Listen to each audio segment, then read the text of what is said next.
Actualité oblige, le président du Conseil des ministres de la Communauté économique des États de l'Afrique de l'Ouest, CEDEAO, a consacré une large place aux crises maliennes et bissau-guinéennes.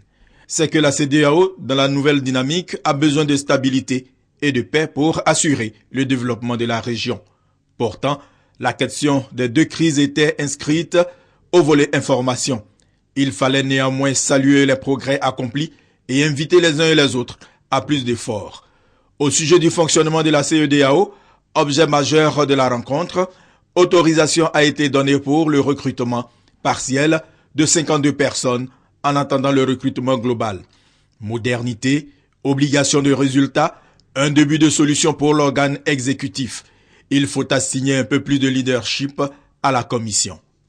Il nous faut donc, et c'est le sens de nos résolutions, lui donner toutes les ressources, tous les moyens humains et le rendre plus opérationnel afin de relever ses capacités de réaction face aux crises et encore plus face à la réalisation des programmes communautaires de développement économique et social. Motion de soutien au président en exercice de la CEDEAO, le docteur Alassane Ouattara, lue par le ministre des Maliens de l'extérieur et de l'intégration africaine.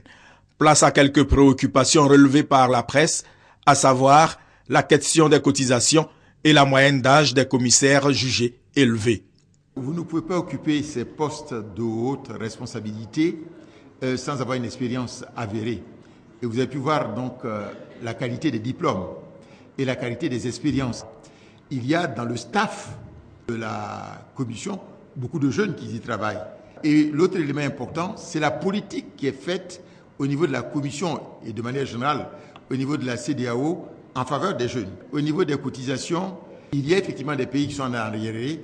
Il y a un délai maximum de 5 ans qui a été donné donc aux uns aux autres pour apurer donc les arriérés. La Côte d'Ivoire, bon élève, elle a apuré sa dette de 14 milliards de francs CFA, déclare Daniel Kablan-Duncan.